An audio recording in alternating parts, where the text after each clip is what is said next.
soit sanctifié, que ton règne vienne, que ta volonté soit faite sur la terre comme au ciel. Donne-nous aujourd'hui notre pain de ce jour, et pardonne-nous nos offenses, comme nous pardonnons aussi à ceux qui nous ont offensés. Et ne nous laisse pas entrer en tentation, mais délivre-nous du mal, car c'est à toi qu'appartiennent le règne, la puissance et la gloire pour les siècles des siècles, dans le nom puissant de Jésus-Christ. Amen. Père éternel, nous te prions, dans le nom de notre Seigneur et Sauveur Jésus, de nous accorder l'Esprit Saint et de nous donner un esprit de sagesse, de compréhension et de discernement, un esprit, Seigneur, d'abaissement, un esprit de sacrifice et de soi, que nous puissions abandonner notre vieille nature pour revêtir la nouvelle nature en toi, que nous puissions devenir semblables et conformes à ton image et à ta ressemblance. Que lorsque nous lisons la Bible, que les paroles de la Bible, ce que nous lisons, puissent entrer dans notre cœur, nous purifier de tout péché, nous rendre meilleurs et nous revêtir, Seigneur, des armes de la foi, de la piété, de la charité, de la joie et de l'amour. Donne-nous, Seigneur, les fruits de l'Esprit. Je te remercie d'avance pour tout ce que tu vas faire dans le cœur de tout à chacun, dans la manière dont tu vas nous transformer et dans la manière dont tu nous accompagnes dans tous les jours. Ainsi j'ai prié dans le nom puissant de Jésus. Amen. Amen. Amen. Ok, donc tout le monde a Luc alors Luc, Actes, pardon. Oui. Oui, voilà. Actes des apôtres. Ok, commencez la lecture alors. Actes chapitre 1, partie du verset 1. Cher Théophile, j'ai parlé dans mon premier livre de tout ce que Jésus a commencé de faire et d'enseigner, juste au jour où il fut enlevé après avoir donné ses ordres, par l'Esprit Saint, aux apôtres qu'il avait choisis. C'est à eux aussi qu'avec beaucoup de preuves, il se présenta vivant après avoir souffert. Il leur apparut pendant 40 jours, parlant du règne de Dieu. Comme il se trouvait avec eux, il leur enjoignit de ne pas s'éloigner de Jérusalem, mais d'attendre ce que le Père avait promis. Ce dont leur dit-il, vous m'avez entendu parler. Jean a baptisé d'eau, mais vous, c'est un baptême dans l'Esprit Saint que vous recevrez d'ici peu de jours. Ceux qui s'étaient réunis lui demandaient, Seigneur, est-ce en ce temps-ci que tu vas rétablir le royaume pour Israël? Il leur répondit, il ne vous appartient pas de connaître les temps ou les moments que le Père a fixés de sa propre autorité. Mais vous recevrez de la puissance quand l'Esprit Saint viendra sur vous, et vous serez mes témoins à Jérusalem, dans toute la Judée et en Samarie, et jusqu'aux extrémités de la terre. Après avoir dit cela, pendant qu'ils regardaient, il fut élevé, et une nuée le déroba à leurs yeux. Et comme il fixait le ciel, pendant qu'ils s'en allaient, deux hommes en habits blancs se présentèrent à eux, et dirent, Hommes de Galilée, pourquoi restez-vous là à scruter le ciel? Ce Jésus qui a été enlevé du ciel du milieu de vous, viendra de la même manière que vous l'avez vu aller au ciel. Ok, donc on peut déjà s'arrêter là, c'est un bon début.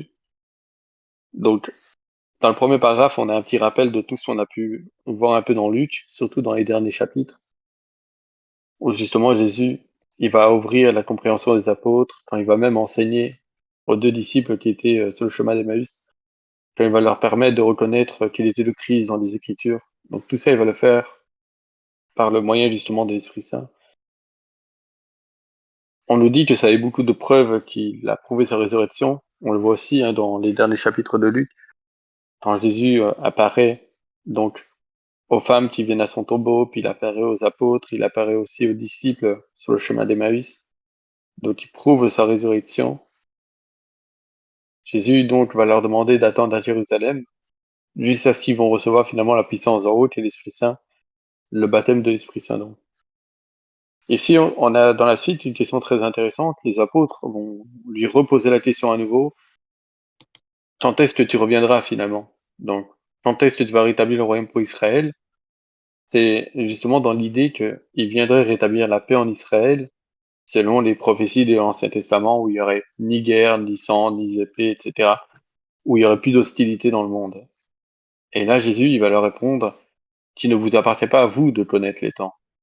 Là, Jésus ne s'inclut pas dans, dans ce qu'il leur répond. Il dit pas, il ne nous appartient pas, mais il dit plutôt, il ne vous appartient pas à vous. Donc, alors que quand vous regardez dans les évangiles, quand les apôtres lui posent la première fois la question, quand est-ce que viendra l'heure de la fin? Jésus leur répond que ni le Fils ni les anges ne connaissent l'heure de la fin, mais seul le Père.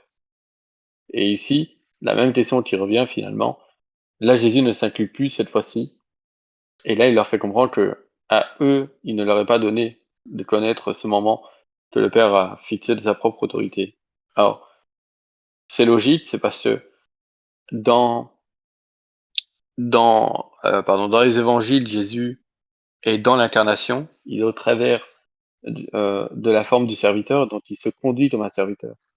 Et donc, en tant que serviteur, le Christ ne peut pas connaître l'heure de la fin au travers de la chair qu'il a revêtue. Étant donné qu'il vit comme un serviteur et qu'il dépend donc de l'Esprit Saint, il dépend du Père pour tout ce qu'il fait, etc. Maintenant qu'il est ressuscité, maintenant qu'il a repris donc la gloire qu'il avait auprès du Père avant que le monde fût, là maintenant, le Fils, il connaît aussi, tout comme le Père connaît, tout comme l'Esprit Saint, il connaît aussi donc l'heure de la fin, quand est-ce qu'elle vient, et donc il fait une grosse distinction donc ici entre les apôtres dans un premier temps, où là il s'inclut lui-même, où personne ne connaît l'heure finalement, et puis dans un deuxième temps ici, après la résurrection, où là il ne s'inclut plus dedans, il inclut que les apôtres. Euh, Après voilà, il dit bien, vous serez mes témoins dans toute la Judée, Samarie, jusqu'aux extrémités de la terre, et ça on le verra justement après, et puis donc Jésus remonte au ciel, et voilà. On pourra pas... Est-ce qu'il y a une question, hein, juste là? Non. Non, Ok, pas de question. ça marche. Donc je poursuis la lecture, on est au verset 12. Alors ils retournèrent à Jérusalem, depuis le mont dit des Oliviers, qui est près de Jérusalem, dans le rayon des déplacements autorisés le jour du Shabbat. Quand ils furent rentrés, ils montèrent dans la chambre à l'étage où ils se tenaient d'ordinaire. Il y avait Pierre, Jean, Jacques et André, Philippe et Thomas, Barthélemy et Matthieu, Jacques fils d'Alphée, Simon le Zélote et Judas, fils de Jacques. Tous d'un commun accord étaient assidus à la prière, avec des femmes, Marie, mère de Jésus, et les frères de celui-ci. En ce jour-là, Pierre se leva au milieu des frères. Le nombre des personnes réunies était d'environ 120. Et il dit: Mes frères, il fallait que soit accomplie l'écriture dans laquelle l'Esprit Saint, par la bouche de David, a parlé d'avance de Judas, qui a servi de guide à ceux qui se sont emparés de Jésus. Il était compté parmi nous, il avait eu part à ce même ministère. Après avoir acquis un champ avec le salaire de l'injustice, il est tombé en avant et s'est éventré, de sorte que tous ses intestins se sont répandus. La chose a été connue de tous les habitants de Jérusalem, à tel point que ce champ a été appelé dans leur langue Akeldama, c'est-à-dire le champ du sang. Or il est écrit dans le livre des psaumes que sa demeure devienne déserte et que personne ne l'habite, et qu'un autre prenne sa charge. Il faut donc que parmi les hommes qui nous ont accompagnés tout le temps que le Seigneur Jésus allait et venait à notre tête, à commencer par le baptême de Jean, et jusqu'au jour où il est enlevé du milieu de nous, l'un de ceux-là devienne avec nous témoin de sa résurrection. Ils en présentèrent deux, Joseph appelé Barsabas, et surnommé Justus, et Matthias. Puis ils prièrent en ces termes: Seigneur, toi qui connais le cœur de tous, désigne lequel de ces deux tu as choisi, afin qu'il prenne sa place dans ce ministère, cet apostolat, que Judas a quitté pour aller à la place qui lui convenait. Ils tirèrent au sort entre eux, et le sort tomba sur Matthias, fut adjoint aux 11 apôtres. Ok, donc, bon, ici, je pense pas qu'il y a grand-chose à expliquer, hein. C'est tout simplement la nomination du 12e apôtre, étant donné que Judas, c'était dans les évangiles, on nous dit qu'il s'est pendu, et dans Actes des apôtres, on dit qu'il s'est éventré. On peut coïncider les deux passages, on peut s'imaginer qu'il s'est pendu et que ou bien la corde n'aurait pas tenu, ou bien la branche d'arbre n'aurait pas tenu, et qu'en tombant, il s'éventre en même temps, et dans ce cas-là, les deux récits sont en cohérence. Moi, je pense que c'est la meilleure manière d'appréhender la chose. Euh, et puis voilà, Pierre qui va tout simplement citer David, notamment dans les psaumes, quand il va parler du fait que l'Éternel aussi, il va dire, on m'a vendu pour 30 pièces d'argent. Et là, c'est le Christ qui a été vendu pour 30 pièces d'argent. Et, euh, et puis notamment les autres psaumes, on m'environne, etc. Tous ceux tout ce qui a pu se passer lorsqu'il était sur la croix. Donc, tout ce qui concernait donc Judas, le fait que Jésus devait être trahi et la trahison que Jésus a subie, les persécutions, tout ça dont c'était mentionné. Est-ce qu'il y a une question pour ce chapitre-là? Non. Non? Ok. On peut passer au deuxième chapitre si vous voulez, optionnellement. Je sais que normalement on fait un Oui. chapitre, mais dans celui-là il n'y avait pas grand-chose hein, finalement. Mhm. Ok, bon, on va commencer le 2 alors. Donc, Actes chapitre 2. Lorsqu'arriva le jour de la Pentecôte, ils étaient tous ensemble en un même lieu. Tout à coup, il vint du ciel un bruit comme celui d'un violent coup de vent, qui remplit toute la maison où ils étaient assis. Des langues leur apparurent, qui semblaient de feu, et qui se séparaient les unes des autres. Et il s'en posa sur chacun d'eux. Ils furent tous remplis d'Esprit Saint et se mirent à parler en d'autres langues, selon ce que l'Esprit leur donnait d'énoncer. Or des Juifs pieux de toutes les nations qui sont sous le ciel habitaient Jérusalem. Au bruit qui se produisit, la multitude accourut et fut bouleversée, parce que chacun les entendait parler dans sa propre langue. Étonnés et stupéfaits, ils disaient, ces gens qui parlent ne sont-ils pas tous galiléens? Comment se fait-il que chacun de nous les entende dans sa langue maternelle? Parthes, Médès, Élamite, habitants de Mésopotamie, de Judée, de Cappadoce, du Pont d'Asie, de Phrygie, de Pamphylie, d'Égypte, de Libye, de Cyrénaïque, citoyens romains, juifs et prosélytes, crétois et arabes, nous les entendons dire dans notre langue les œuvres grandioses de Dieu. Tous étaient stupéfaits et perplexes. Ils se disaient les uns aux autres, mais qu'est-ce que cela veut dire? Mais d'autres se moquaient en disant, ils sont pleins de vin doux. Alors ici, il y a juste une chose importante à retenir, c'est que il n'y a pas donc que des juifs qui sont là lorsque les apôtres parlent dans toutes les langues. Donc là, c'est un sujet très important parce qu'on nous dit bien que ceux qui les entendaient, chacun dans sa langue maternelle, entendaient des choses grandioses sur Dieu. C'est-à-dire, ils entendaient euh, des choses qui concernaient Dieu et ces choses étaient tellement belles qu'ils entendaient chacun dans leur langue, qu'ils décrivent ça comme étant quelque chose de grandiose. Dans, dans l'esprit musulman, quand ils vont dans nos textes, ils nous disent que jamais un grec ou un prosélyte a eu droit à la bonne nouvelle, ou a eu droit à entendre de la bouche des apôtres, donc ils excluent Paul, hein, bien sûr, mais de la bouche de Pierre ou de quoi que ce soit, la bonne nouvelle du Christ.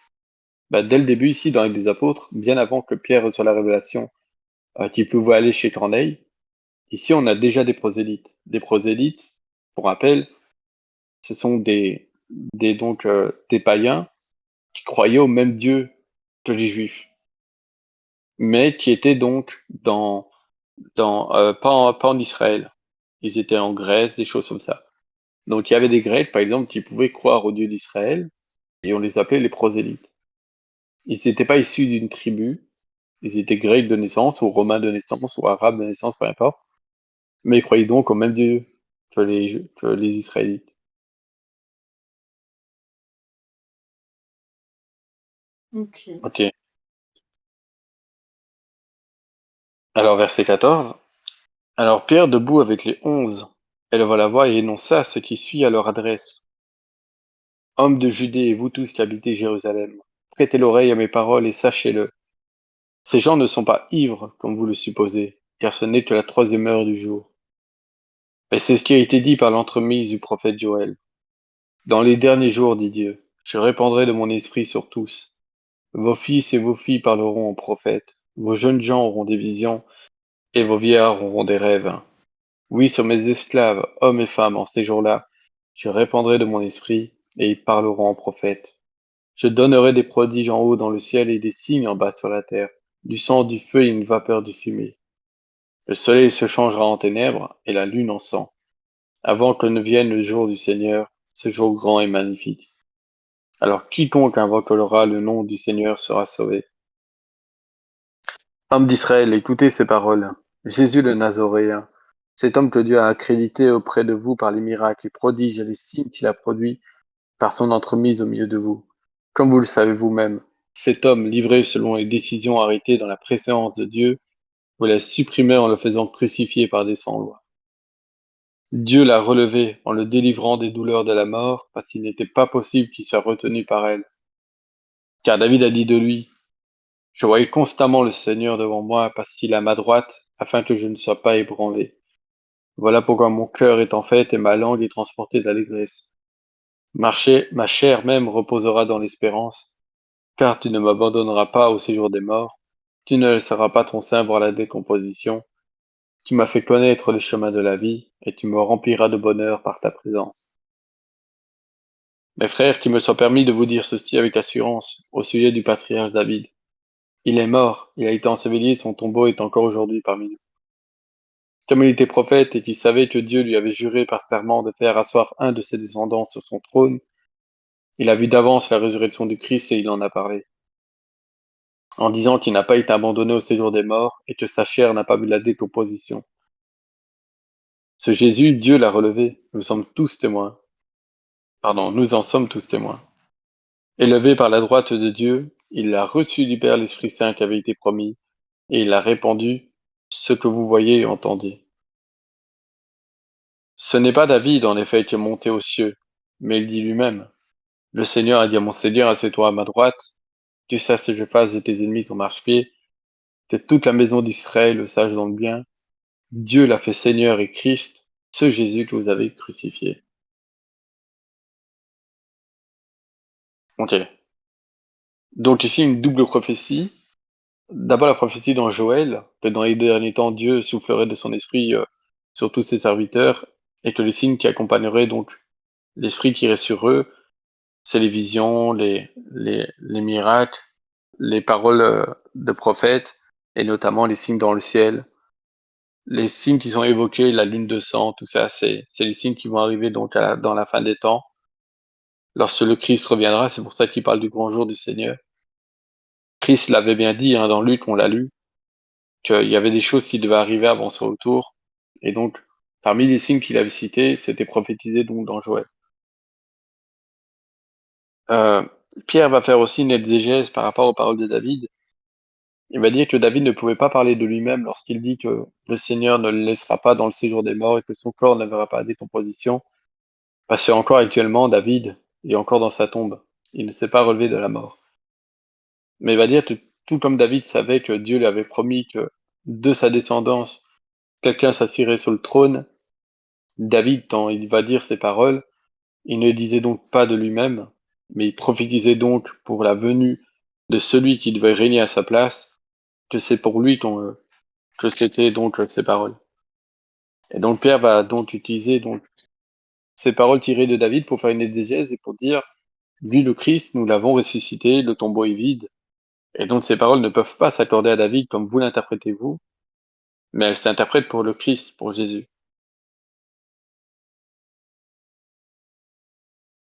Et à la fin, très puissant, parce qu'il dit justement que non seulement le Père a donné l'Esprit Saint à Jésus comme il lui avait promis, mais encore plus que ça, et là il dit de manière très globale, il dit que toute la maison d'Israël le sache donc bien, Dieu l'a fait Seigneur et Christ, ce Jésus que vous avez crucifié. Donc, et un peu plus haut, on avait bien lu que c'est au nom de ce Seigneur-là que tous seraient sauvés. Donc, pour Israël, à ce moment-là, s'ils mettaient pas donc foi en ce Seigneur et Sauveur qu'ils ont crucifié, ils ne pouvaient pas être sauvés.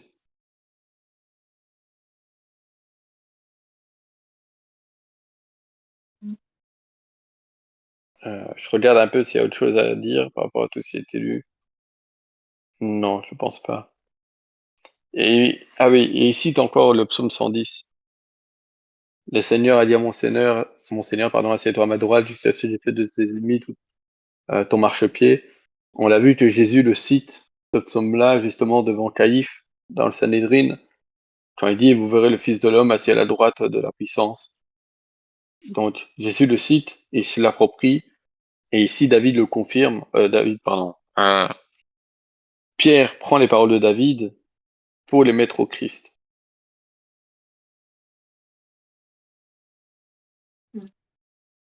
Ok. Je continue la suite alors, verset 37.